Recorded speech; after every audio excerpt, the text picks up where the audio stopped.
October 12th, 2034, 6:58 in the morning. The scream starts in Lieutenant Jake Richardson's headset, a missile warning tone, mechanical and inhuman. The sound drills into his skull like a dental saw cutting bone. His F-22 shudders. 7 Gs crush him into the ejection seat. The pressure turns his body into lead. Vision grays at the edges. Tunnel vision closing in. He can taste copper in his mouth. Blood from biting his tongue too hard. The missile is coming. 40 miles below Guam burns. Smoke columns rise like black fingers against the sunrise. Orange flames lick at fuel storage tanks. He can see the runways even from this altitude. Cratered, useless, destroyed. His fuel gauge blinks red. 400 pounds. Maybe 5 minutes of flight time, maybe less. His radio crackles with static and desperation. Ghost lead is hit. Repeat, ghost lead is down. Ghost lead is down. Then nothing. Just static. 73 aircraft dead in the last hour. 168 pilots. He knew some of them, flew with them, drank beer with them in the officers' club 2 nights ago. Carl Jensen from Kansas. Lisa Chen from California. Thompson from Texas. Rodriguez from New Mexico. All gone. This is the battle nobody saw coming. This is what happens when you have 15 minutes of warning.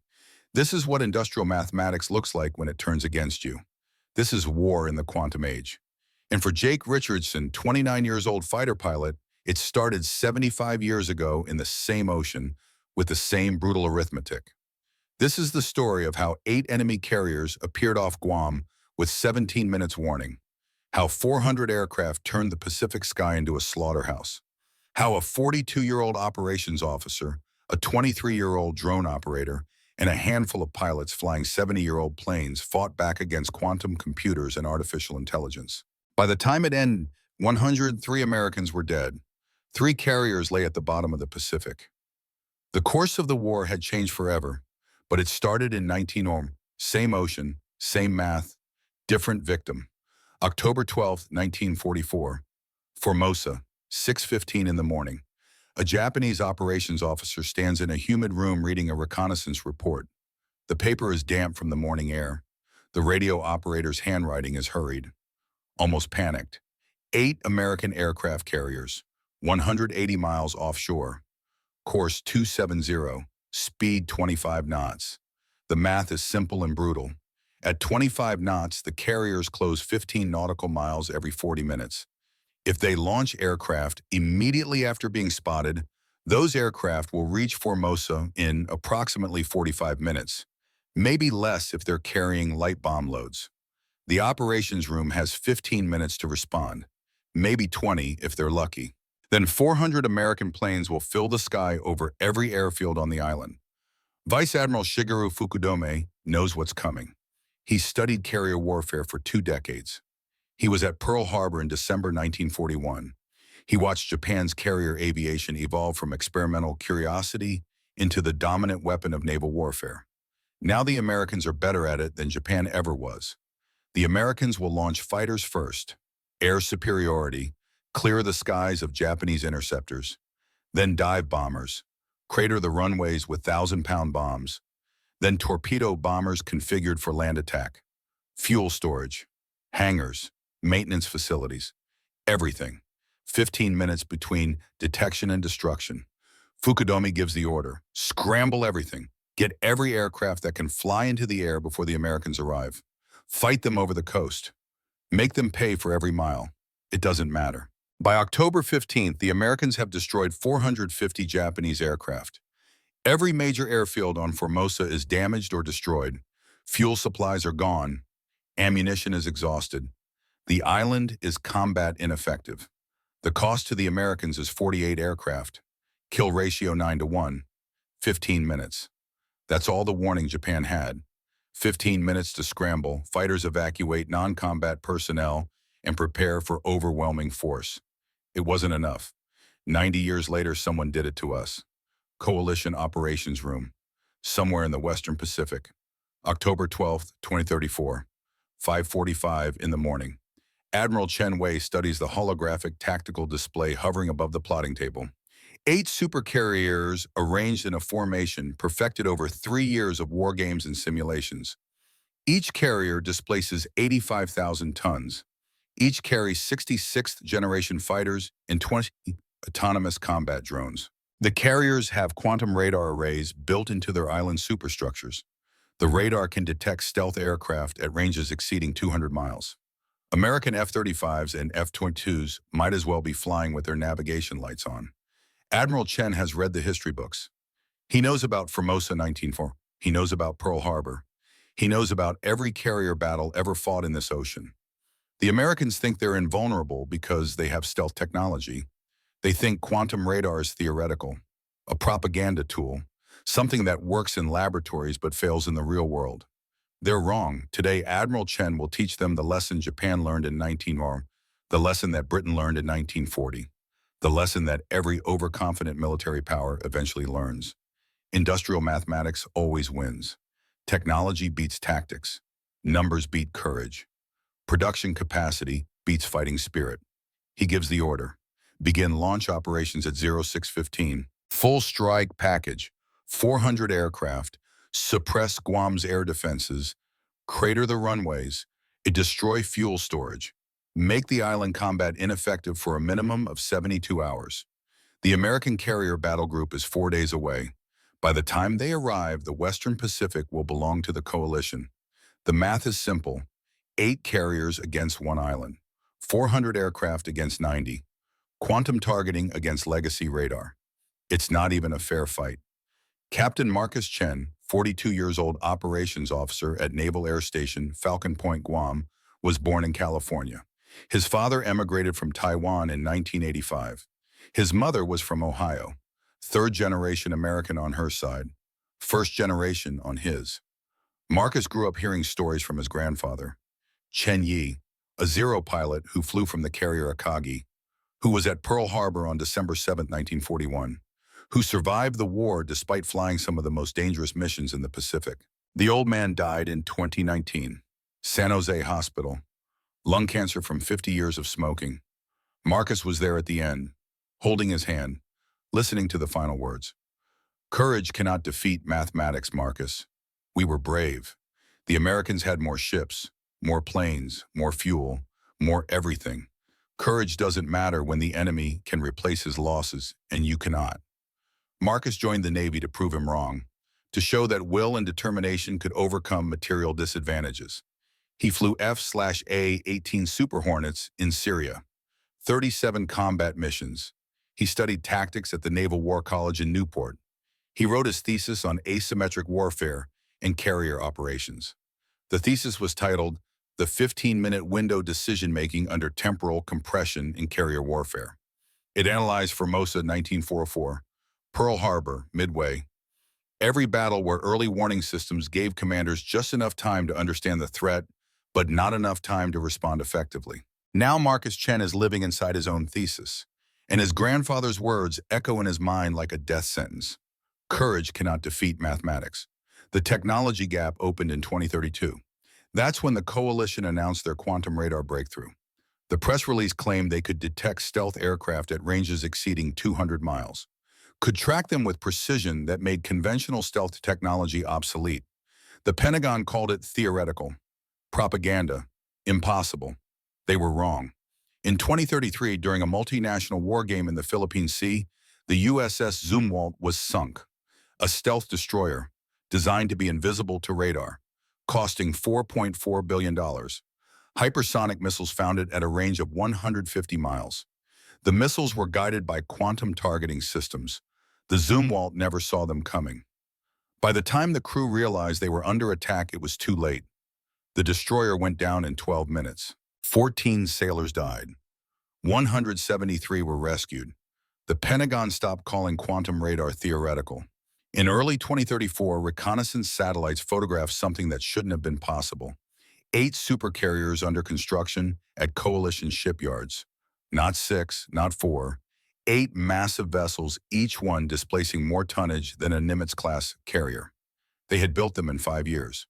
American carriers take 7 to 9 years to construct, sometimes longer. The coalition had perfected modular construction, quantum welding, artificial intelligence-assisted design. Their shipyards at Dalian and Jiangnan worked 24 hours a day. Steel arrived by automated rail. Armor plate was cut and welded by robots. Turbines were installed by precision machinery. A carrier slid down the ways every 7 months. America has 11 carriers total. 6 are deployed, 5 are in maintenance or training. The math had stopped working in America's favor. Worse than the carriers were the aircraft. 6th-generation fighters with thrust vectoring supercruise capability and integrated AI systems. Each fighter was connected to a tactical network. The network allowed them to share targeting data instantaneously. To coordinate attacks with precision, human pilots could never match alone. Coalition pilots trained in virtual reality simulators. 500 hours of simulated combat before touching a real aircraft. The AI could generate 10,000 different combat scenarios. Could teach deflection shooting, energy management, and section tactics with ruthless efficiency. American pilots still train the old way. 200 hours in simulators. 100 hours in real aircraft. Superior real-world experience, but inferior in sheer numbers.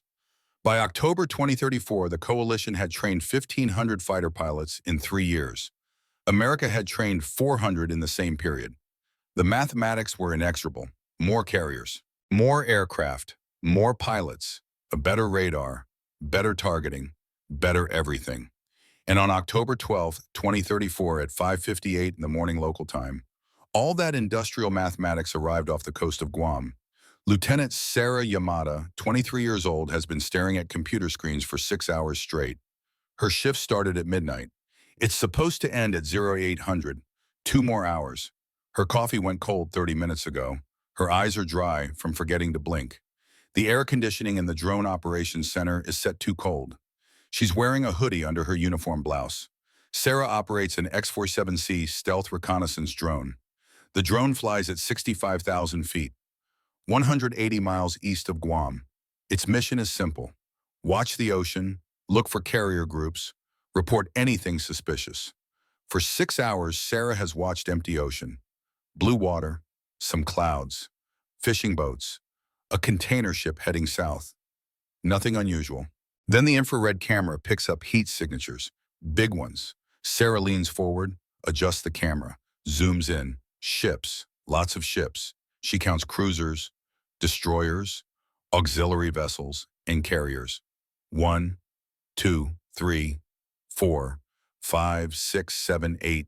8 carriers in formation, surrounded by screening vessels. A fleet that, according to intelligence briefings, shouldn't exist. Not here. Not now. Her heart hammers against her ribs. Her hands shake as she switches cameras. Zooms in closer. She can see aircraft on the flight decks. She can see sailors moving around. She can see the massive radar arrays mounted on the island superstructures. Quantum radar, the kind that can see her drone from 200 miles away.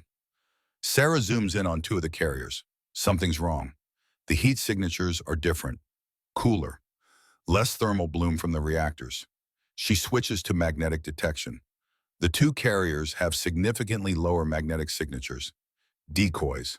Inflatable decoys with radar reflectors and heat generators, designed to make 8 carriers look like 10 or 12.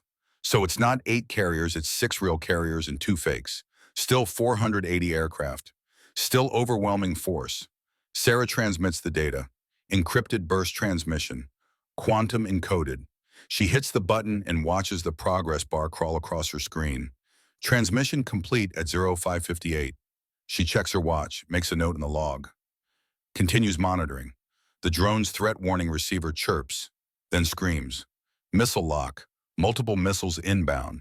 Hypersonic, Mach 7+, 150 miles away and closing at a mile every second.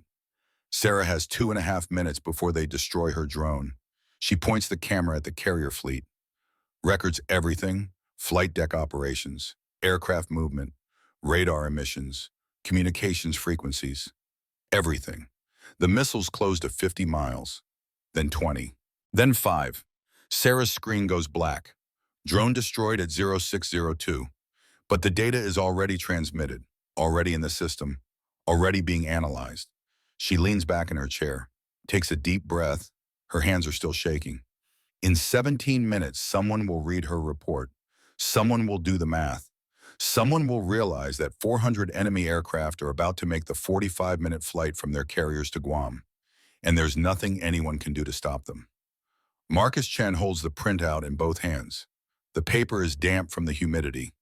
The tropical air in Guam never gets less than 70% relative humidity. Paper absorbs moisture. Ink smears. But the words are clear enough. 8 carriers detected. Position 1, 80 miles east, northeast of Guam. Course 270. Speed 25 knots. Estimated aircraft complement 480 plus. Quantum signature confirmed.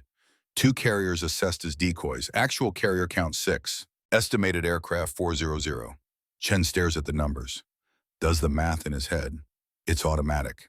20 years in the Navy makes certain calculations instinctive. Distance 180 nautical miles. At 25 knots, the carriers will close approximately 7.5 miles every 20 minutes. In the time since Sarah's report, they've moved about 15 miles closer. Current distance approximately 165 miles. If the carriers launched aircraft at 0558 immediately after being spotted, then the launch would begin at approximately 0615. Coalition carriers with AI-assisted flight deck operations can launch 60 aircraft in 15 minutes. 8 carriers, even with 2 being decoys, means 6 real carriers. 6 times 60 equals 360 aircraft, but with the drones, call it 400 total. Mass launch complete by 0635. Flight time at 500 knots for approximately 160 miles equals 19 minutes. Add 5 minutes for forming up after launch. First fighters over Guam at 0700. Main strike package at 0715. Chen checks his watch. 0615. We have 15 minutes, he says to the petty officer, updating the tactical map with the grease pencil. Maybe 20. Then 400 aircraft fill our sky. The petty officer is 19 years old, from Nebraska. This is his first deployment. He's never seen combat. His hand holding the grease pencil is shaking. Chen walks to the window. Dawn is breaking over the Pacific. The sky is clear. Visibility unlimited. Perfect flying weather.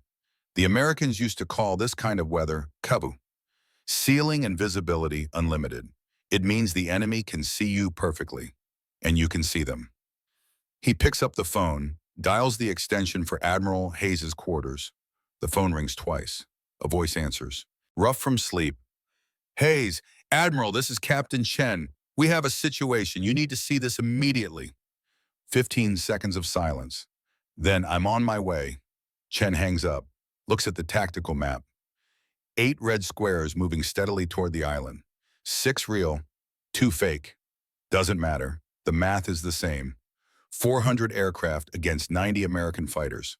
4.4 to 1 odds. His grandfather's voice echoes in his mind. Courage cannot defeat mathematics. Vice Admiral Robert Hayes is 62 years old. He's been in the Navy for 40 years. Enlisted at 18. Earned a commission through the Naval Academy. Flew F-14 Tomcats in the Gulf War.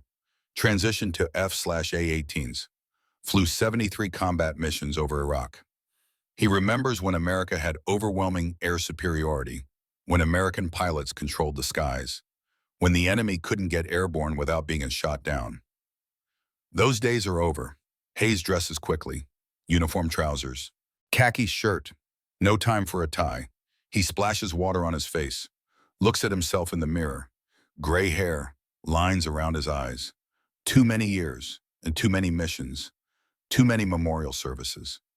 He thinks about Margaret, his wife of 38 years, at their home in Virginia Beach. She'll be having coffee now, reading the newspaper. Not knowing that in a few hours, officers in dress uniforms will knock on her door. She's been a military wife since she was 22. She knows how this works, knows that phone calls at odd hours mean bad news, knows that telegrams are worse, knows that visits from the casualty assistance officer are worst of all. Hayes walks to the operations center. His aide follows. The corridors are empty. Most personnel don't report until 0700. The lucky ones are still asleep. They'll wake up to a war. Chen meets him at the door, hands him the printout without a word. Ishimaban. Hayes reads it twice. His face doesn't change expression. 40 years in the Navy teaches you to control your reactions. Never let them see you panic. Never let them know you're afraid. But inside, his stomach turns to ice. He walks to the plotting table, studies the red squares, 6 carriers, 400 aircraft, 17 minutes since detection. He knows this scenario. He wrote a paper about it at the War College. Studied Formosa, 1944, Pearl Harbor, Midway, every battle where commanders had minutes to decide the fate of thousands. He has 3 options. Option 1, scramble all fighters for defensive patrol. Put 90 aircraft in the air to intercept 400 attackers. The math says they'll shoot down 30 or 40 enemy aircraft before being overwhelmed. Then the enemy bombers will destroy the airfields unopposed. All aircraft lost, runways cratered, base combat ineffective. Option 2, launch a counterstrike. Send 30 fighters and 20 bombers east to attack the enemy carriers. Try to sink 1 or 2. Reduce their strike capability, but coalition quantum radar will detect the strike force from 150 miles away. Enemy fighters will intercept them long before they reach the carriers. All strike aircraft lost. Base still gets destroyed. Option 3, evacuate aircraft to Wake Island or Hawaii. Preserve the assets. Save the pilots. Abandon Guam. But there isn't enough time. It takes 45 minutes to prep an aircraft for a long-range ferry flight. They have 15 minutes. Hayes lights a cigarette. He quit smoking 10 years ago. Stopped cold turkey after 40 years. But he kept 1 pack, saved it in his desk drawer for the end of the world. This qualifies. He takes a long drag. The smoke burns his lungs, tastes like memories, like youth, like the time before wars became this complicated. Captain Chen Hayes says, "Give me your assessment." Chen doesn't hesitate. "They'll be overhead in 45 minutes. We can't stop them. We can't evacuate in time. We can hurt them, but we can't win." Recommendations. Hybrid approach. 60 fighters defensive patrol, 30 fighters plus 20 bombers counterstrike. Remaining aircraft evacuate with critical intelligence and personnel. We fight. We hurt them. We save what we can. Hayes nods. It's the same conclusion he reached. The same impossible math. 60 fighters might shoot down 40 enemy aircraft. The counterstrike might damage a carrier or 2. It won't be enough. Guam will burn. Men will die. But it's better than doing nothing. Make it happen, Hayes says. Chen picks up the phone, starts making calls. Alert the squadrons, scramble procedures, maximum effort. Everything that can fly, get it airborne.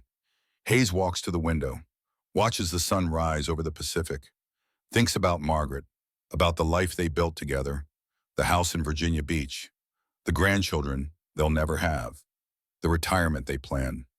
She'll bury him at Arlington. Another white stone in a field of white stones. Another name, another sacrifice. He wonders if she'll understand. Will know that this was the only choice, that sometimes courage isn't enough, that sometimes the math just doesn't work. He takes another drag from the cigarette. The tobacco tastes bitter. Across the island, air raid sirens begin to wail. Pilots sprint to their aircraft.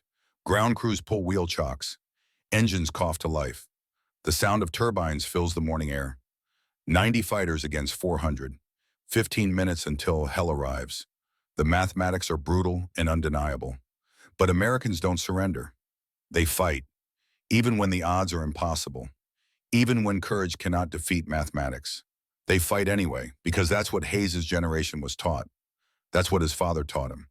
That's what America has always done. You stand your ground, you make them pay for every inch. You refuse to quit, even when you know you're going to lose. Chen returns. "Admiral, all squadrons acknowledge. Launch sequence beginning now. 60 fighters will be airborne in 10 minutes. Counterstrike group forms up at Angels 2570 miles east. Evacuation aircraft depart in 12 minutes. Hayes nods. Very well. He stubs out the cigarette, drops it in an ashtray, watches the smoke curl up toward the ceiling. At 0630, 160 miles offshore, coalition carriers turn into the wind. The launch begins. Fighters first, climbing to altitude, forming up in precise formations. Then strike aircraft. Bombers carrying 2,000-pound penetrators.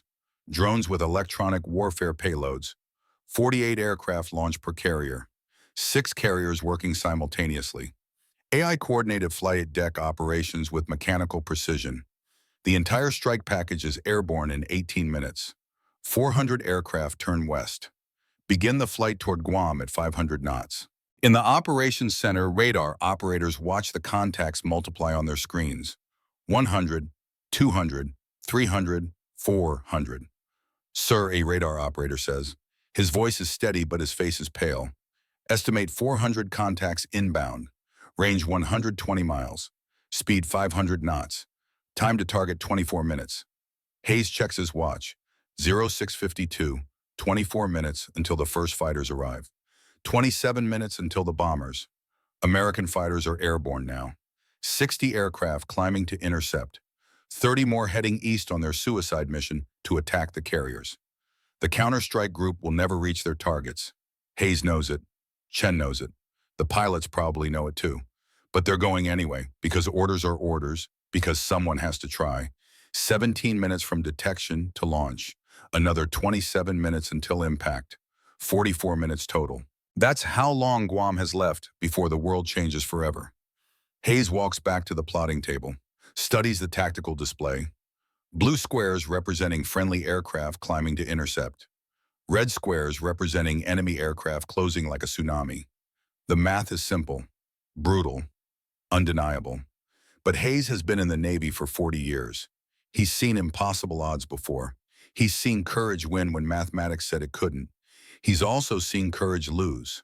The difference between winning and losing usually comes down to luck, to who makes the critical mistake, to which side gets the lucky shot. Today, Hayes knows America is not the lucky side. But they'll fight anyway, because that's what you do when you're given 15 minutes warning before 400 aircraft fill your sky. You scramble everything. You fight with everything you have.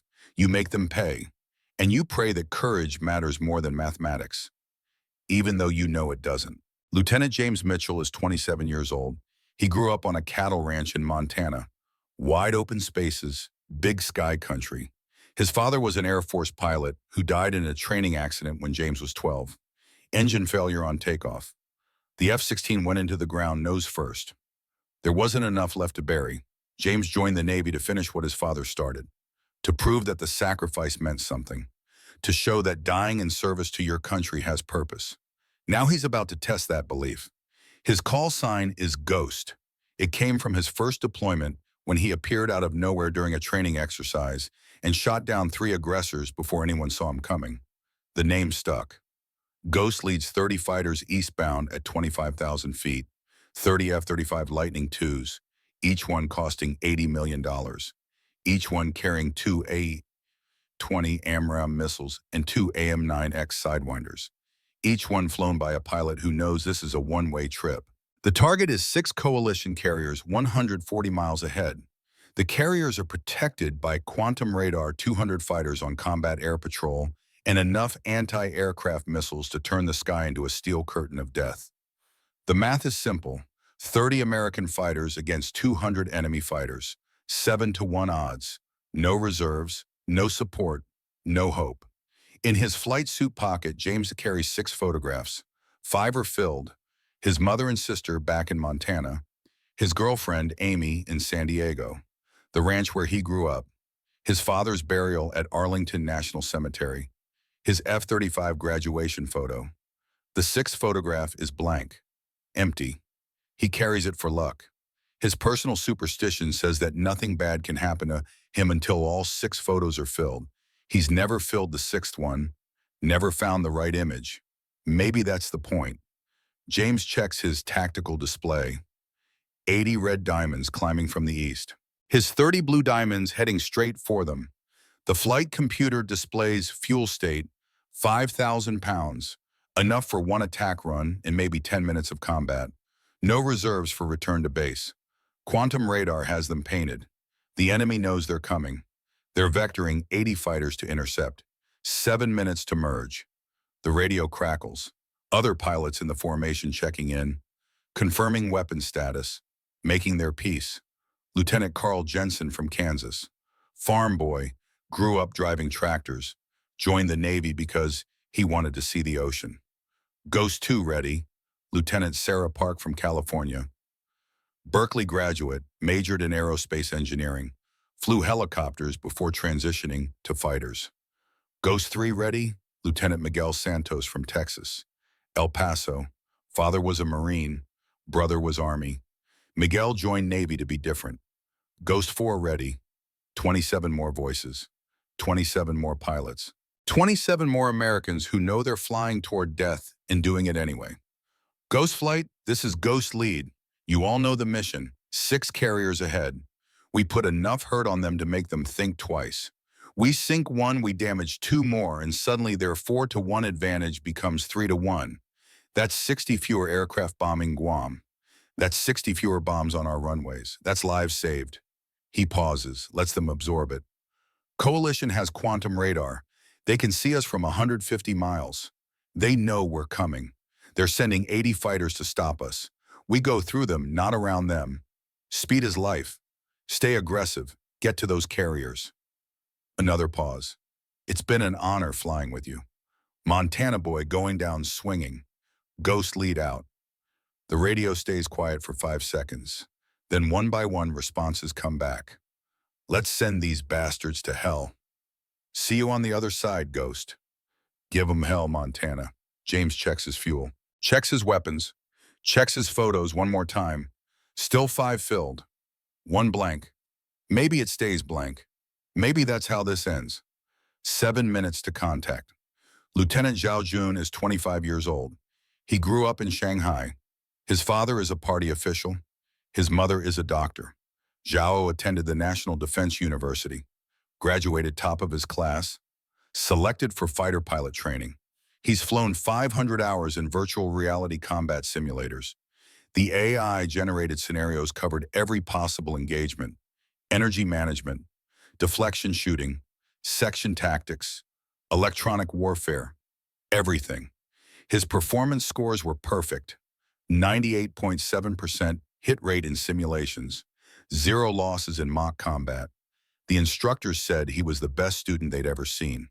This is his first real combat mission. He climbs through 15,000 feet in his J-35 stealth fighter. The aircraft is brand new. Composite materials, thrust vectoring, integrated AI systems. It cost $70 million and took 18 months to build. His heads-up display shows 30 American contacts 80 miles out. Blue diamonds on his screen. The tactical AI has already assigned targets. His target is aircraft number 7, a 180-degree stern conversion attack. Textbook intercept geometry. Zhao's section leader, Captain Liu, has 15 real combat missions. He's shot down 4 enemy aircraft, 2 in the South China Sea, 2 near Taiwan. He's a veteran. Captain Liu's voice comes over the radio. Calm, professional. Red section arm weapons. Master arm hot. Target assignments on your displays. Execute standard intercept. Stay in formation. Follow my lead. Zhao acknowledges, flips switches. His radar locks onto target number 7. Tracking, range 60 miles, closure rate 1,000 knots. This will be easy. 30 targets, 80 coalition fighters, almost 3-to-1 advantage. The Americans are flying to their deaths. Zhao has studied American fighter tactics. Their pilots are aggressive but predictable. They rely on technology and individual skill. They don't coordinate well. They don't use their numbers effectively. Coalition fighters operate as a network, 80 aircraft sharing data instantaneously. The AI optimizes targeting, prevents redundancy, maximizes efficiency.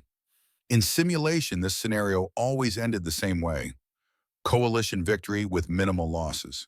But simulations don't hurt. Simulations don't kill you. Simulations let you try again. Zhao's heart rate increases. His hands sweat inside his gloves. The simulator never made him feel this way. Fear wasn't programmed into the software. Range 40 miles, Captain Liu's voice again. Red section missiles away on my mark. 321 Fox 3. Zhao presses the pickle button, feels the aircraft shudder as the missile drops from the internal bay, watches the rocket motor ignite. The AMRAAM accelerates to Mach 4, races toward target number 7. 80 coalition fighters launch 160 missiles in 5 seconds. The sky fills with white contrails. James sees the missile launches on his threat warning receiver. 160 missiles inbound. The display can't keep up. Too many threats. The system stops counting. Just shows a solid red mass converging on his formation. Ghost flight, defensive, chaff and flares. Break on my mark. He counts to 3. Lets the missiles close. Timing is everything. Break now. 30 F-35s break in 30 different directions. 7 G-turns, aircraft groaning under the stress, pilots grunting against the pressure, vision narrowing, peripheral blackout. James punches chaff and flares. Aluminum strips and burning magnesium erupt behind his aircraft. The missiles track the false targets, most of them. Explosions blossom across the sky, orange fireballs, black smoke, shrapnel tearing through air. 2 F-35s disappear in direct hits. Lieutenant Carl Jensen from Kansas, Lieutenant Sarah Park from California. They're gone before they can eject, before they can scream, before they can understand they're dead. First and second, kills for the enemy. Seconds into the fight. James reverses his turn, aggressive, pulls the nose back toward the merge. The enemy fighters are 30 miles out now, close enough to see on his helmet-mounted display. Ghost flight, push it up. Get through them. Don't get suckered into turning fights. We're going to the carriers. But the enemy isn't cooperating. 80 fighters diving from altitude, using superior position and speed. Classic boom and zoom tactics. The furball develops at 22,000 feet. Aircraft everywhere. Turning, burning, dying. The sky becomes a 3-dimensional battlefield. Up is death. Down is death. Level flight is death. The only safety is in violent maneuvering. James gets a tone. Enemy fighter in his sights. He squeezes the trigger. 20mm cannon, 50 rounds. Tracers walk across the enemy's wing route. The fighter shudders, rolls inverted, starts falling. 1 kill. But there's always another one. Always 2 more. Always 10 more. An enemy fighter slides onto James's tail. Missile launch. James brakes hard left. 8 Gs. His G-suit inflates. Squeezes his legs and abdomen. Keeps blood in his brain. Vision goes gray anyway. He's pushing the edge. The missile tracks, gets close. 20 feet. 10 feet. Then loses lock on the chaff bundle and detonates 50 feet away. Shrapnel peppers his left wing. Warning lights, hydraulic pressure dropping. Flight controls degrading to backup mode. James keeps fighting. Lieutenant Miguel Santos from Texas shoots down 2 enemy fighters in 30 seconds. Then takes a missile to the engine, ejects successfully. Parachute deploys. He'll land in the ocean. Maybe rescue will find him. Maybe not. The fight lasts 9 minutes. 9 minutes of chaos and violence and death. When it's over, the Americans have lost 12 fighters. The coalition has lost 19. But the math still favors the enemy. 18 American fighters remain. 61 enemy fighters between them and the carriers. James checks his fuel. 3,200 pounds. Enough for 1 attack run. No reserves for anything else. Ghost flight, what's your status? 15 voices respond. 3 don't. Those 3 are dead or ejected or too busy dying to answer. We're going to the carriers. Stay in pairs. Cover your wingman. Let's finish this. 18 fighters turn east. Accelerate to military power. The carriers are 60 miles ahead. They'll never make it. James knows it. The math is too brutal. 60 enemy fighters, 18 Americans, 3-to-1 odds even after thinning them out. But orders are orders. Mission is mission. Sometimes you fly toward death because that's the job. James thinks about the 6th photograph. Still blank, still empty. Maybe it stays that way. Maybe some luck never runs out until it does. Jake Richardson flies combat air patrol over Guam at 25,000 feet. He leads a section of 4 F-22 Raptors. The F-22 is older than the F-35, but in some ways better. Super cruise, thrust vectoring, raw performance that the Lightning can't match. Jake is 29 years old. He grew up in San Diego, military family.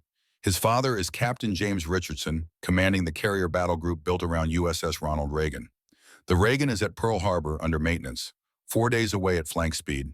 Jake's mother died of cancer when he was 16. Breast cancer. Stage 4 by the time they found it.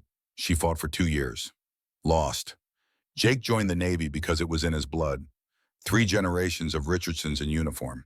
His grandfather flew Corsairs in Korea. His father flew Tomcats in the Gulf War. Jake flies Raptors in the Quantum Age. His radar shows the incoming strike package. 150 enemy fighters in the lead. 100 strike aircraft behind them. 100 electronic warfare drones bringing up the rear. 400 aircraft total. His section of 4 F-22s plus 44 F-35s are supposed to stop them. The math doesn't work. 4-to-1 odds at best. Worse when you account for quantum radar giving the enemy perfect situational awareness. Ricochet Flight Bandits 12 o'clock, 40 miles, Angels 30. Count 150 plus. Weapons free. Engage targets of opportunity. Jake's wingman, Lieutenant Marcus Webb from Virginia, acknowledges. Ricochet 2 copies. Lieutenant Jennifer Kim from Hawaii. Ricochet 3 ready. Lieutenant Tom Bradford from Maine. Ricochet 4 ready. Jake arms his weapons. 6 M120 AMRAAMs. 2 AM-9X Sidewinders. 480 rounds of 20mm ammunition. Not enough. Never enough. He pickles off 2 AMRAAMs at targets 40 miles out. Watches the missiles streak away.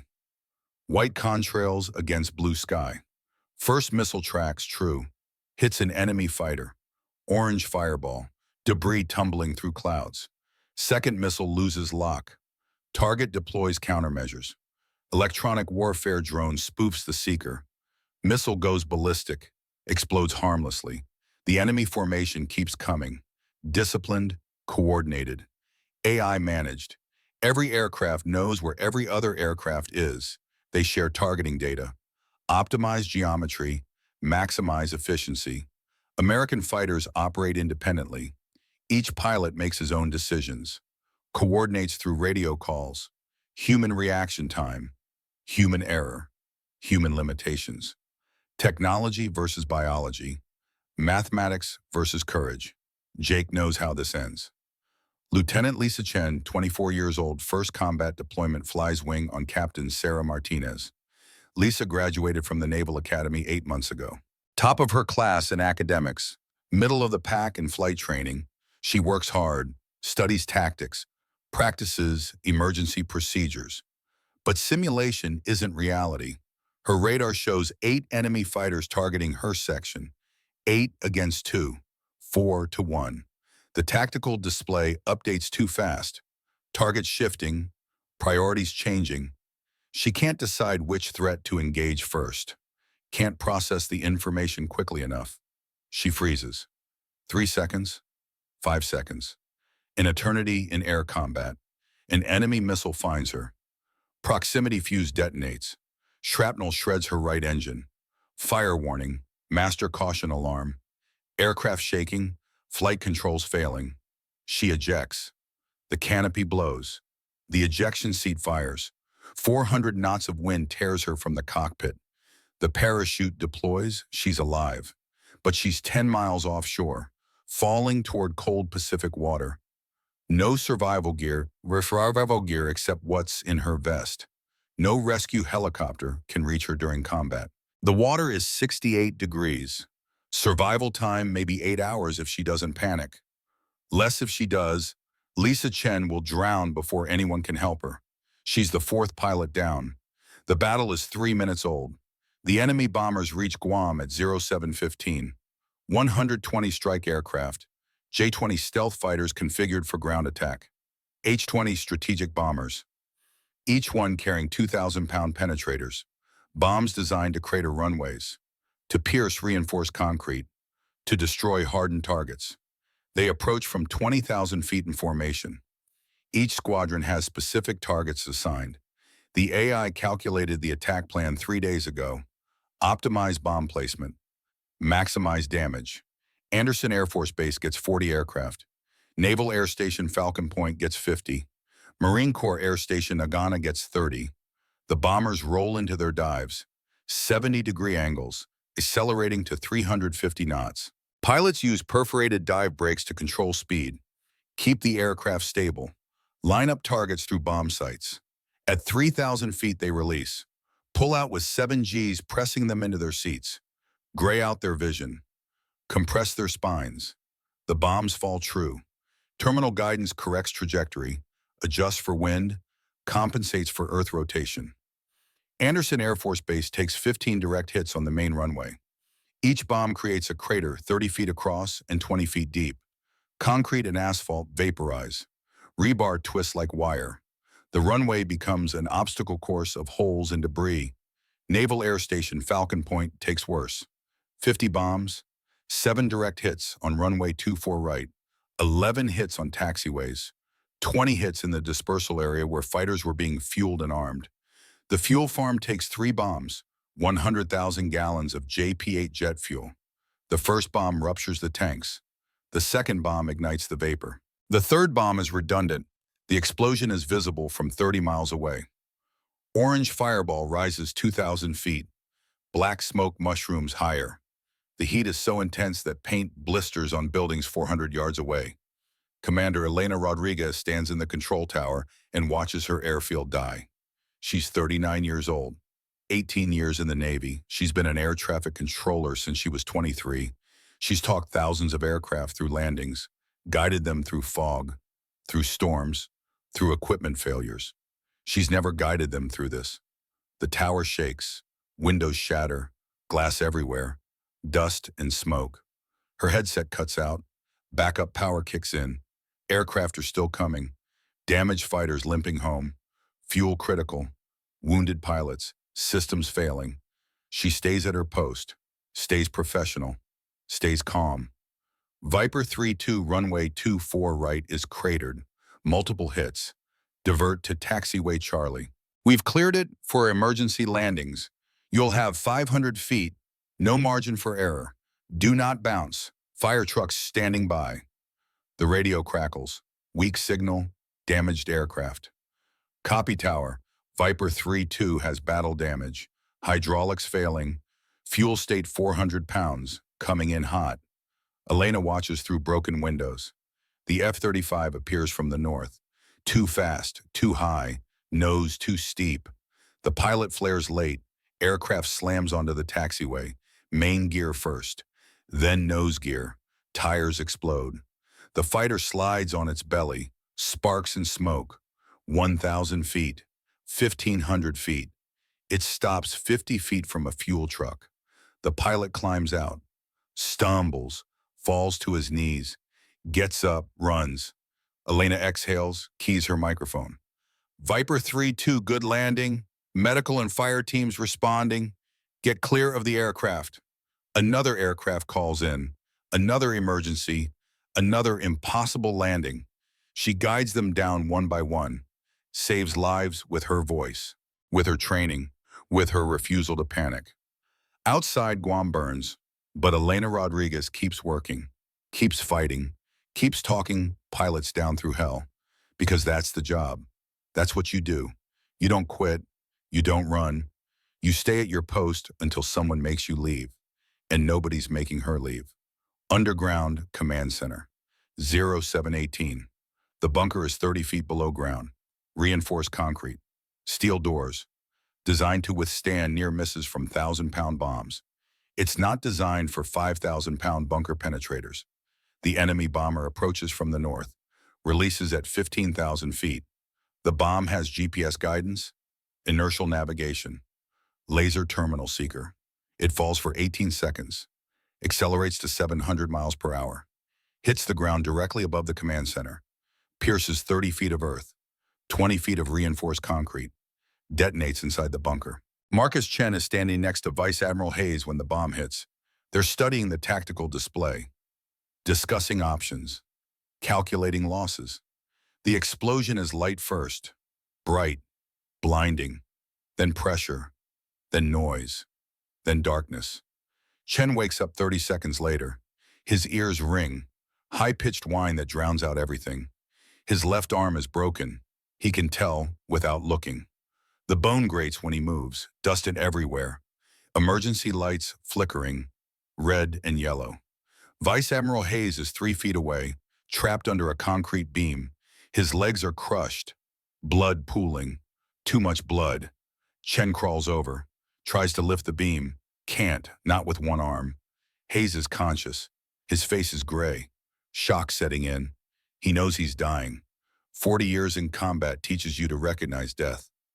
Marcus? His voice is weak. Bubbles in his throat. Internal bleeding. Keep them fighting. Don't let them think we're beaten. Sir Medical is coming. Hang on. No time. Hayes reaches into his pocket, pulls out a small flash drive, presses it into Chen's good hand. Quantum radar frequencies. Sarah's drone recorded them before it died. This data wins the war. Eventually. Sir, tell Margaret, tell my wife, I didn't waste it. 15 minutes made a difference. Hayes closes his eyes. His breathing stops. Just stops. Like a switch turning off. Marcus Chen kneels next to the body of Vice Admiral Robert Hayes and feels the weight of command transfer to someone else. Feels the responsibility shift. Feels history accelerating. Medics arrive. Check Hayes, shake their heads. Turn to Chen. Sir, you need treatment. That arm is broken. Later, get me to auxiliary command. I need to brief Captain Winters. They try to argue. Chen ignores them. Stands up. Walks out of the ruined bunker holding his broken arm against his chest. Vice Admiral Robert Hayes died at 0718. Margaret will learn through official channels. We'll get a phone call. We'll hear the words KIA, killed in action. We'll spend the rest of her life wondering if her husband's death meant something. Chen intends to make sure it does. James Mitchell's fuel gauge shows 2,800 pounds. Enough for maybe 10 more minutes. Not enough to return to Guam. Not enough to fight for long. Not enough for anything except finishing the mission. 18 American fighters remain from the original 30. The coalition has 61 fighters still airborne, and 6 carriers ahead, protected by anti-aircraft missiles and close-in weapon systems and enough firepower to turn the sky into steel. The carriers are 40 miles away now, close enough to see the many gray shapes on the horizon, close enough to watch aircraft launching from their decks. James arms his final 2 missiles, checks his cannon, 200 rounds remaining. Goes flight target priorities. We go for carriers, ignore the escorts, ignore the fighters. We have 1 shot. Make it count. His radar warning receiver screams, missile launch, multiple missiles, 60 enemy fighters launching 120 missiles at 18 American aircraft, 7-to-1 odds, mathematics, industrial capacity, quantum targeting. James doesn't brake, doesn't turn, doesn't run. He flies straight at the carriers, accelerates to afterburner, burns fuel he doesn't have, commits to the attack. The missiles close. 50 miles, 30 miles, 20 miles. Ghost flight starts dying. 2 fighters gone in direct hits. 3 more hit by shrapnel. Spinning down trailing smoke. 5 more breaking off. 2 damaged to continue. 8 American fighters remain. Then 7, then 6. James is still flying, still attacking, still refusing to quit. The missiles get closer. 10 miles, 5 miles, 2 miles. James thinks about his father, about dying in service, about whether sacrifice means anything if nobody remembers. He thinks about the 6th photograph, still blank, still empty. Maybe some luck never runs out until it does. The missile hits his left wing at 0727 in 34 seconds. His F-35 comes apart. Wing separates. Fuel ignites. Aircraft tumbles. James doesn't eject. The ejection seat is designed for controlled flight, not for tumbling fireballs. He'd die anyway. Instead, he does something nobody expects, something nobody planned, something that only makes sense in the last 3 seconds of your life. He aims the burning wreckage at carrier CV-03, arms his remaining weapons, goes to full afterburner. 32,000 pounds of aircraft at 600 knots equals 9.6 billion joules of kinetic energy, half a ton of TNT. The aircraft impacts the carrier's flight deck at 0727 in 34 seconds. Penetrates. Explodes. Fire erupts. Parked aircraft detonate. Jet fuel ignites. The flight deck tears open like paper. Carrier CV-03 is mission killed. 6 months minimum repair. maybe never operational again. James Mitchell's 27 years old from Montana died finishing his mission. The sixth photograph in his pocket stayed blank. His luck never ran out. It just ended. Out of 30 American fighters in the Counter-Strike Group 0 return to base. 0 pilots recover. 0 aircraft survive. Enemy losses are 27 fighters shot down, 1 carrier destroyed, 1 carrier damaged. The mathematics say this was a defeat. 30 aircraft lost to gain 1 carrier. But mathematics doesn't account for will, for courage, for young men who fly toward death because someone has to try. James Mitchell's name will go on a wall. His mother will receive a folded flag. His girlfriend, Amy, will plant a memorial tree. And somewhere in Montana on a cattle ranch under a big sky, people will remember the boy who became a pilot because his father died trying. The boy who died the same way. Proving that sacrifice matters. That courage counts, that some things are worth dying for, even when the math says you can't win. By 0800 on October 12, 2034, the butcher's bill is clear. American losses: 73 aircraft destroyed, 64 pilots killed in action, 18 missing presumed dead. Vice Admiral Robert Hayes killed when a bunker penetrator collapsed the underground command center. 2 runways completely destroyed, 1 runway marginally operational. Fuel storage 70% gone, maintenance facilities burning, anti-aircraft batteries suppressed or destroyed. Coalition losses: 47 aircraft confirmed shot down. Carrier CV-03 mission killed by James Mitchell's kamikaze attack. Carrier CV-05 damaged by near miss from a 2,000-pound bomb. Estimated 10 additional aircraft damaged returning to carriers. The mathematics are brutal. American kill ratio 1.5 to 1. Better than predicted. Better than Formosa 1944. But still a catastrophic defeat. Guam is combat ineffective. 35 operational aircraft remain from 90. The island cannot defend itself, cannot launch offensive operations, cannot do anything except survive and wait for reinforcement. Captain Jennifer Winters assumes command at 0730. She's 45 years old, 23 years in the Navy, fighter pilot, squadron commander. She was supposed to take over from Admiral Hayes in 6 months through normal rotation. Now she's in command because Hayes is dead and someone has to give orders. She stands in the auxiliary command post, a bunker built in the 1950s during the Cold War when people worried about Soviet bombers. The equipment is old, analog displays, paper maps, grease pencils. But it works, and after the main command center was destroyed, working is all that matters. Marcus Chen briefs her. His left arm is in a sling, broken radius and ulna. The medics wanted to evacuate him. He refused.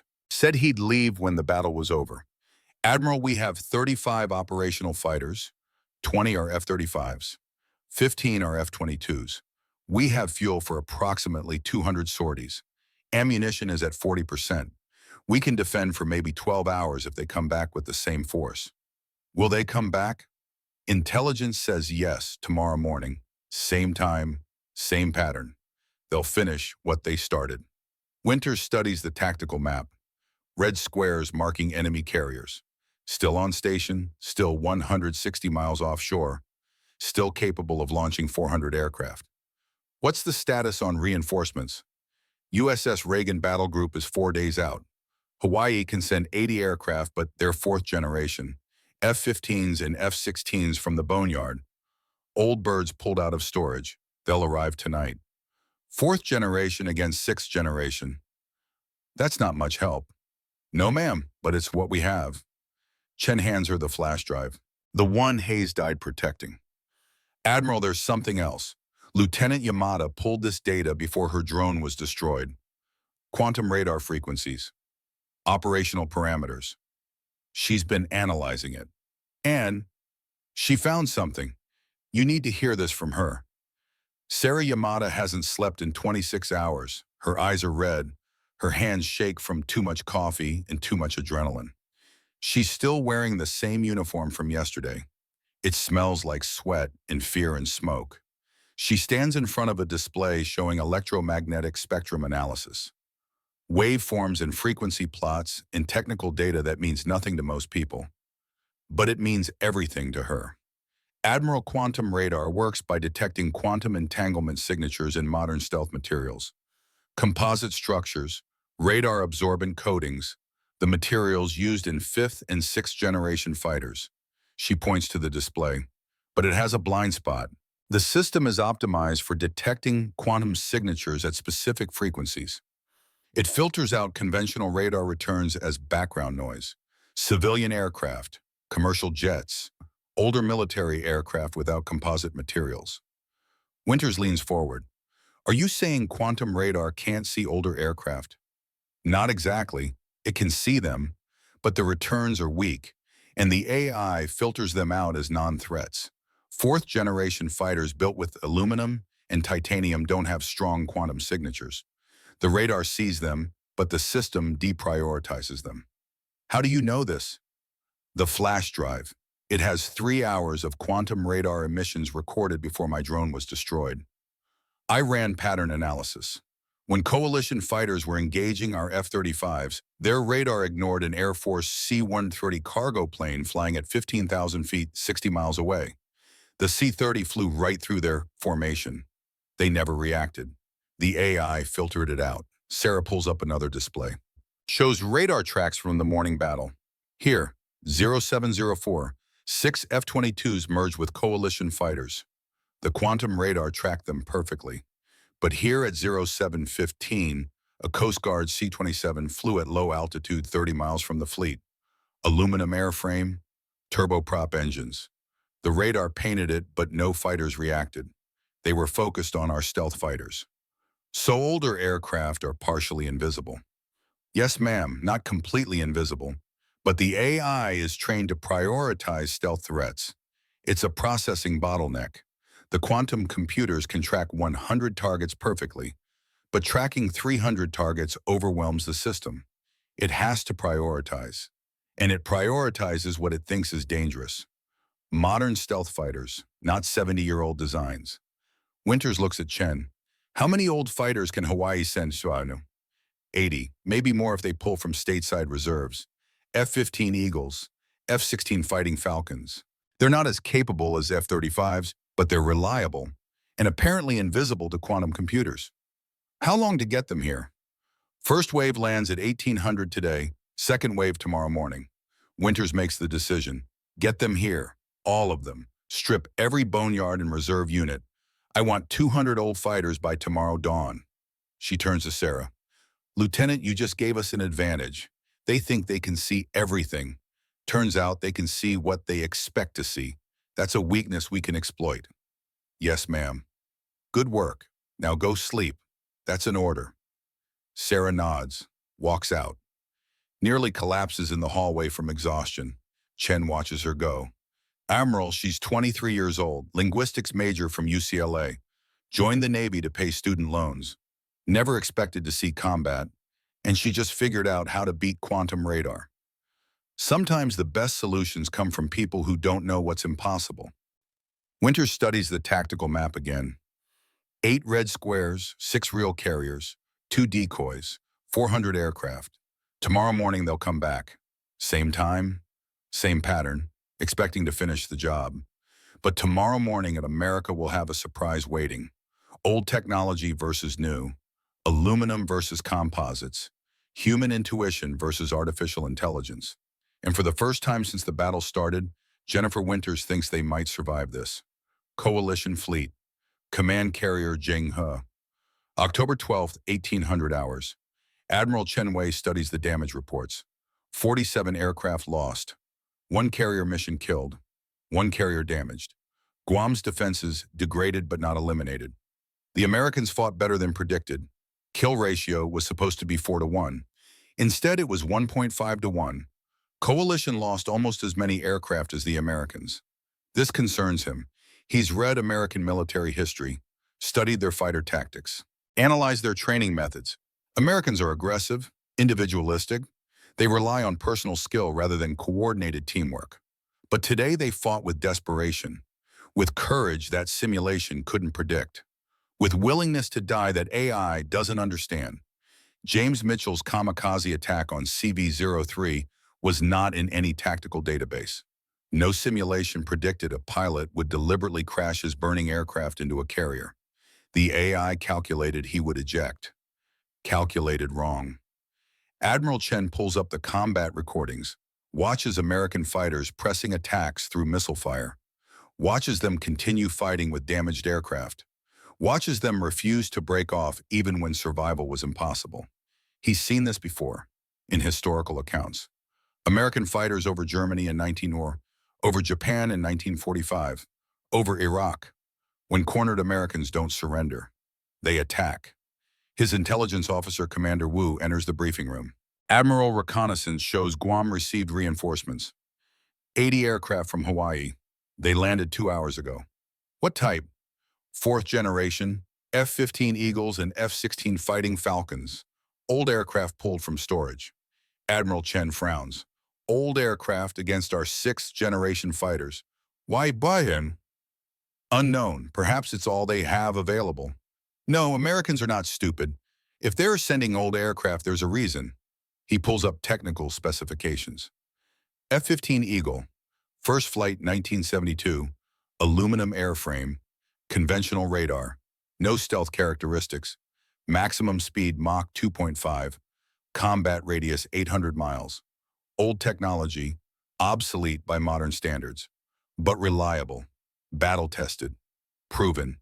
And something nags at Admiral Chen, something about the specifications, about the materials, about what quantum radar is designed to detect. Commander Wu, what materials are F-15s constructed from? Aluminum alloy primarily, titanium in high-stress areas, steel for landing gear, no composites. And quantum radar detects what quantum entanglement signatures in composite materials in radar-absorbent coatings. Admiral Chen sits back, understands. They found the blind spot. Circuit. Quantum radar is optimized for stealth aircraft, modern materials, composite structures. The AI filters out conventional radar returns. Old aluminum aircraft appear as low-priority targets. Should we adjust our targeting parameters? Yes, immediately. Reprogram the AI to treat all aircraft as equal threats. No filtering, no prioritization. Admiral, that will overwhelm the processing capacity. We can track 100 targets with perfect accuracy or 300 targets with degraded accuracy. Then we track 300 targets because tomorrow morning, the Americans will send everything they have, old and new, and we need to see them all. But Admiral Chen knows something else, something that concerns him more than radar blind spots or limitations. The Americans are adapting, learning, finding weaknesses in supposedly perfect systems. Quantum radar was supposed to make American stealth obsolete. Instead, Americans found a 70-year-old solution. This is not how simulations predicted the war would go. October 13, 2034, 0600 hours. Jake Richardson stands next to his aircraft, an F-15EX Eagle, the newest variant of the oldest fighter in the inventory. First flight of the original F-15 was 1972, before his father was born. His grandfather was in high school. This aircraft rolled off the production line in 2029. New engines, new radar, new weapon systems, but the same basic airframe, the same aluminum structure, the same design philosophy. If it's not broken, don't fix it. Jake flew F-22s yesterday, lost 3 aircraft from his section, watched Lisa Chen eject and land in the ocean. They never recovered her body. The water is cold. The ocean is big. Sometimes people just disappear. Today he's flying an F-15 because it's what they have, because 80 old fighters showed up from Hawaii and someone needs to fly them. He climbs into the cockpit. It feels different from the F-22. Heavier controls, more analog instruments, less automation, but reliable, proven, combat tested for 50 years. His wingman is Lieutenant Jennifer Park. She survived yesterday's battle, shot down 2 enemy fighters, took shrapnel damage, landed successfully. Now she's flying again because that's what you do. You survive one day and fight the next. Ricochet lad, Ricochet 2 ready. Copy 2. Check weapons. Jake runs through his checklist. 6 AIM-120 missiles, 2 AIM-9 Sidewinders, 511 rounds of 20 millimeter, External fuel tanks, heavy but necessary. The mission brief was simple. 60 F-15s and F-16s fly low altitude, 500 feet, terrain masking, hidden in the radar clutter. When coalition fighters commit to engaging the F-35s, flying high, the old birds pop up and attack from the flanks. It's a shell game. Three-card Monty. Make them look at the obvious threat, while the real threat comes from where they're not watching. Sarah Yamada's analysis says quantum radar will deprioritize the old fighters, filter them out as civilian traffic or non-threats. Give the Americans 90 seconds of surprise, 90 seconds to launch missiles and engage before the AI adapts, 90 seconds to prove that simple technology beats complex systems. Jake thinks about his father, Captain James Richardson, commanding USS Reagan. 4 days away, too far to help. His father will hear about Guam. We'll hear about Admiral Hayes dying. We'll wonder if Jake survived. Jake keys his radio. Ricochet flight check-in. 11 voices respond. His section of 12 F-15s. Farm boys and city kids. Rich and poor. Black and white and brown. All American, all volunteers. All here because someone has to fly the old planes into the new war.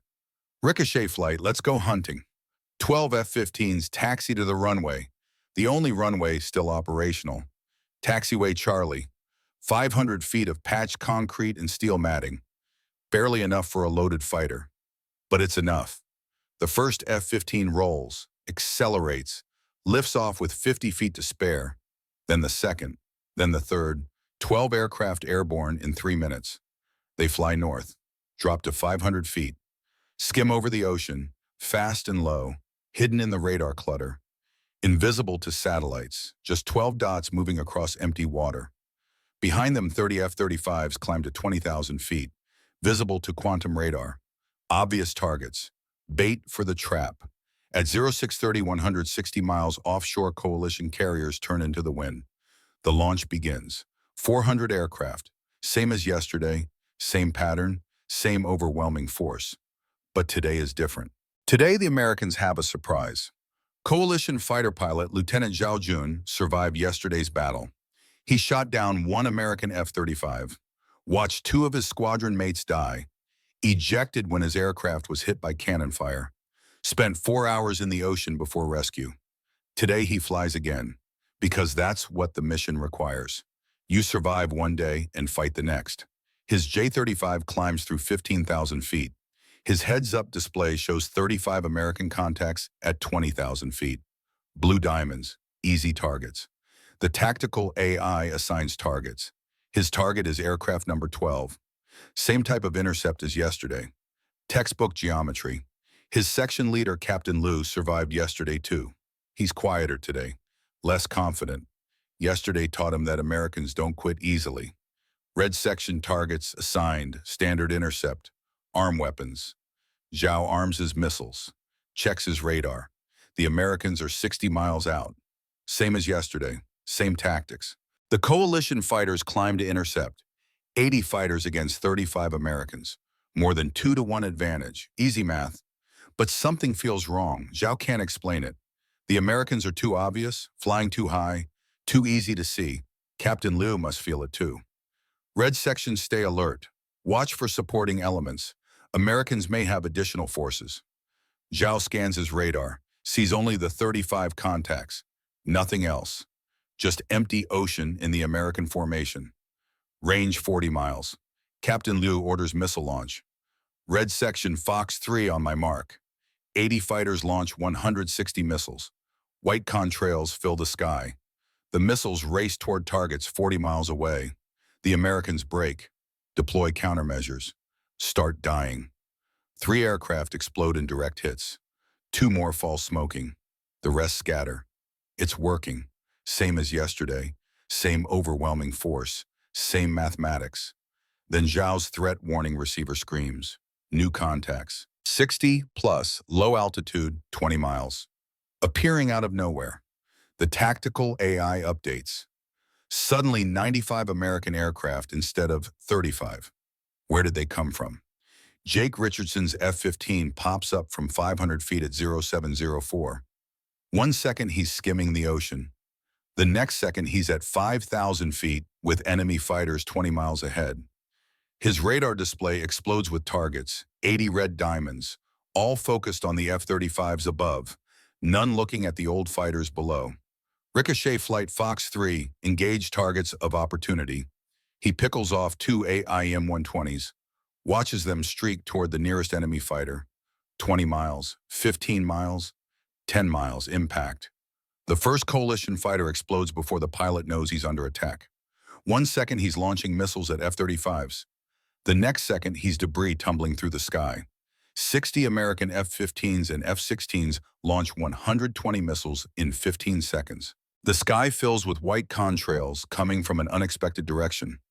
The coalition fighters have no time to react, no time to brake, no time to deploy countermeasures.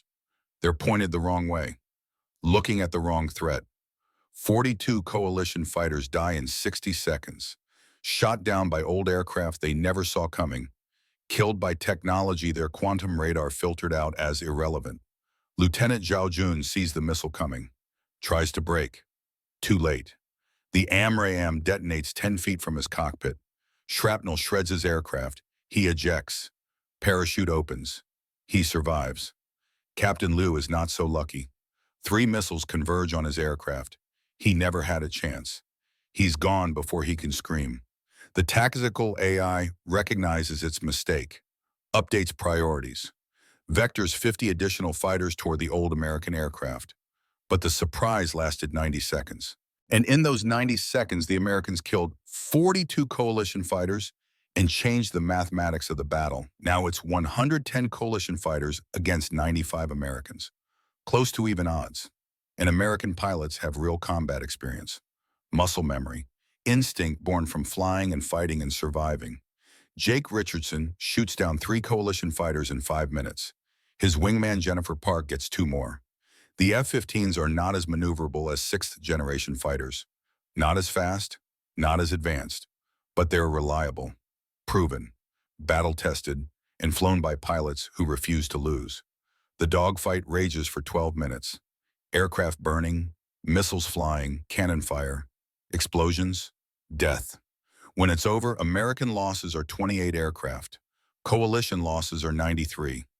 For the first time since the war started, Americans have the advantage. Admiral Chen Wei watches the battle unfold on holographic displays. 93 aircraft lost, more than double yesterday's losses. Kill ratio 3-to-1 in American favor. The quantum radar failed. The AI failed. The supposedly perfect system designed to make American stealth obsolete was defeated by 70-year-old aircraft. He's read about this in military history. Technology failing, complex systems breaking down, simple solutions winning. But reading about it is different from experiencing it. From watching your perfect plan fall apart because the enemy adapted faster than you predicted. Commander Wu stands beside him, silent, waiting for orders. Recall the strike package, Admiral Chen says. Return to carriers. Admiral, we still have 200 aircraft. We can continue the attack. No, the Americans found our weakness. They'll exploit it again. Every engagement now favors them. We withdraw. Sir Beijing will not accept failure. Beijing is not here. I am. We've lost 140 aircraft in 2 days. The Americans lost 156. Near parity, but they're fighting on their home ground. They have reinforcements coming. We don't. Admiral Chen studies the tactical display. The mathematics have shifted. The industrial advantage has narrowed. The quantum radar advantage is gone. Send the message. Coalition fleet withdraws to base. Mission incomplete. Commander Wu hesitates, then nods. Starts transmitting orders. The coalition carriers turn away. Head west, back toward home waters. The strike package returns, lands. The fleet accelerates to 30 knots and runs. For the first time in the war, the coalition has lost a battle, defeated not by superior technology, not by overwhelming force, not by perfect planning, defeated by Americans doing what Americans do, adapting, improvising, finding simple solutions to complex problems. Quantum radar was supposed to change warfare. Instead, it taught an old lesson. Technology fails, Fundamentals win. October 14, 2034, 1830 hours. Four American aircraft carriers appear on the horizon. USS Ronald Reagan, USS Abraham Lincoln, USS George Washington, USS Enterprise. 280 aircraft, fresh pilots, full weapons loads, fuel for weeks of operations. The coalition fleet is already gone. Withdrew 12 hours ago, running west at flank speed. Captain James Richardson commands the Reagan Battle Group. He arrives too late to fight, but in time to secure the victory. Father and son meet on the flight deck. They don't hug. Military officers don't do that in public. They shake hands, stand together, look at each other, and understand what the other went through.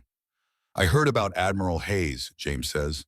Robert was a good man, a good officer. Yes, sir, he died protecting intelligence that won us the battle. And you, how are you, Udo? Jake thinks about Lisa Chen drowning in the Pacific, about Carl Jensen and Sarah Park dying in fireballs, about James Mitchell crashing into a carrier because it was the only weapon he had left. I'm alive, sir. That's enough. They stand together watching the sun set over Guam. The island is scarred, burning, broken, but still American, still free, still fighting. The final accounting takes 3 days. American losses, 156 aircraft destroyed, 103 pilots killed in action, 31 missing, presumed dead. Vice Admiral Robert Hayes killed in action, 284 ground personnel killed or wounded.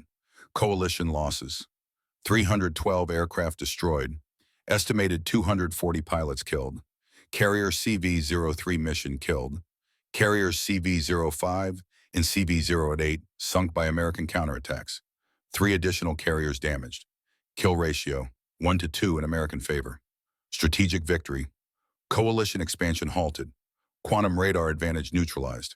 Marcus Chen is promoted to Rear Admiral. He writes an after-action report titled The 15-Minute Window Formosa, 1944 and Guam 2034.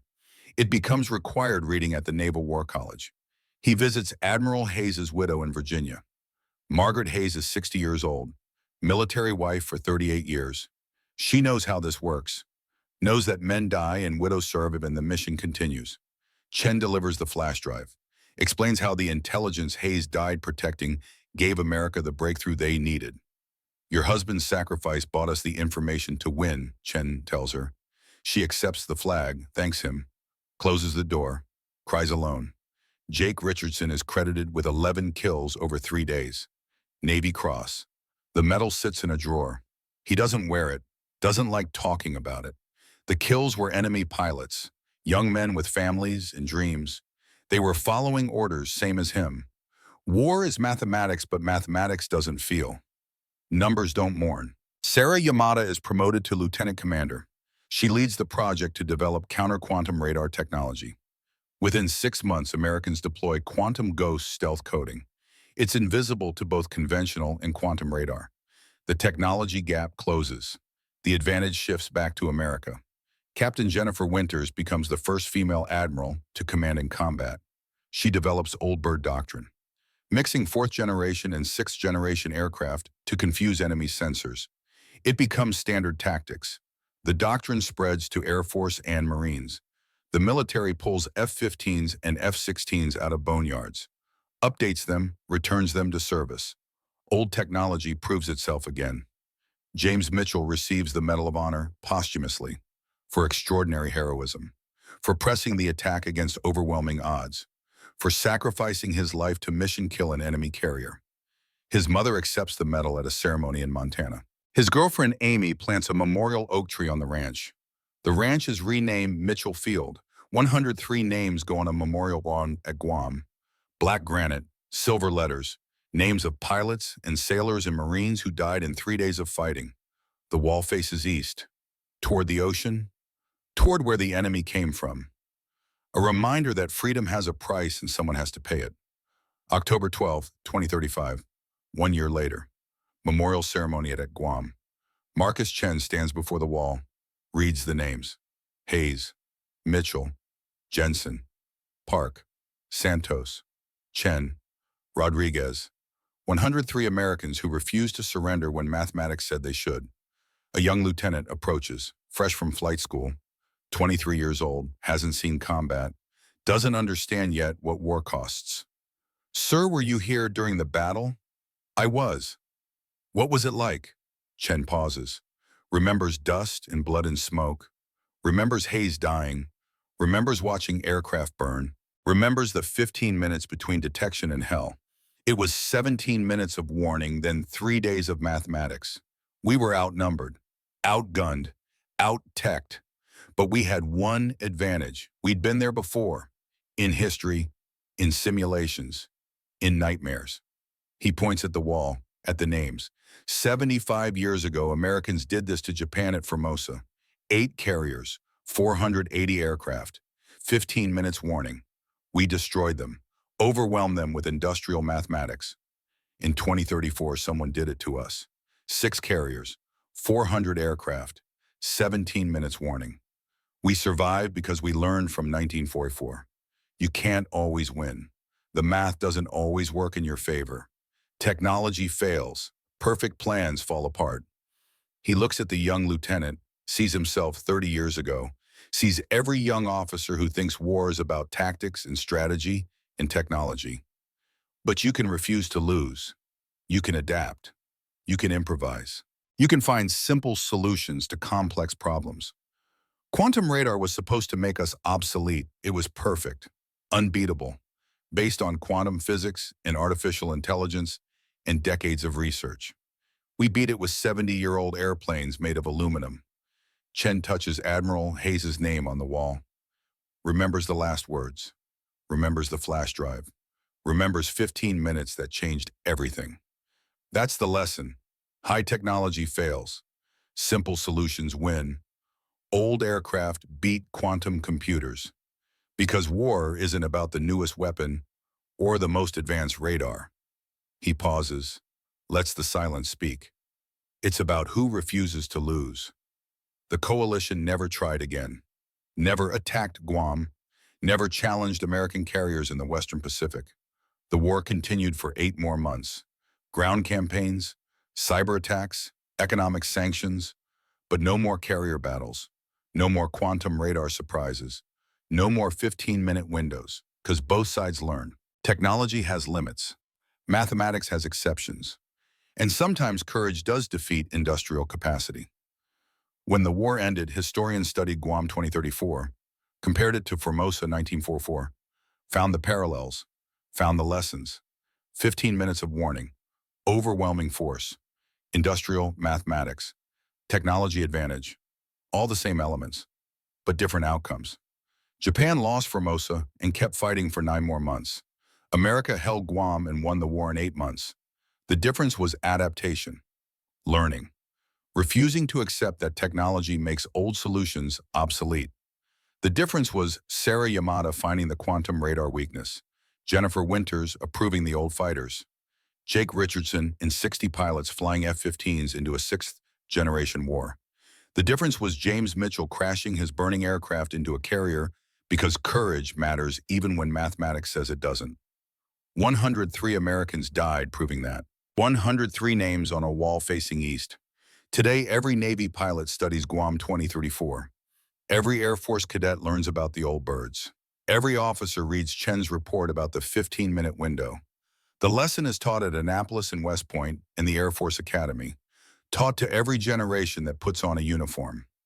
Technology fails. Simple solutions win. Courage matters. Sacrifice counts. And when someone tells you the odds are impossible, you remember the ranch kid from Montana who flew toward death anyway. You remember the drone operator who found the weakness. You remember the admiral who died protecting intelligence. You remember the air traffic controller who stayed at her post while the world burned. You remember that mathematics doesn't account for will, for determination, for Americans who refuse to quit. You remember Guam. You remember the 15-minute window. You remember what happens when courage meets mathematics. And you understand that sometimes refusing to lose is the same as winning. 103 names on a wall, each one a son or daughter, brother or sister, husband or wife, each one someone's hero, someone's heartbreak, someone's sacrifice. Keep their story alive. Remember what they fought for. Remember what they died proving. If this story moved you, leave a comment with your service branch. Or if you knew anyone who defended our freedom, or if you believe that courage still matters in a technological age. These stories matter. These sacrifices matter. These names matter. 103 Americans who had 15 minutes warning and 3 days to prove that will defeats mathematics. They proved it. They won. They died doing it. And we remember. Thank you for watching. Thank you for remembering. Thank you for understanding that freedom isn't free and someone always pays the price. These names, this wall, this story, this is why we serve. This is why we fight. This is why we remember. 17 minutes to hell, 3 days of combat, 103 heroes, one lesson. You can't always win, but you can refuse to lose. And sometimes that's enough.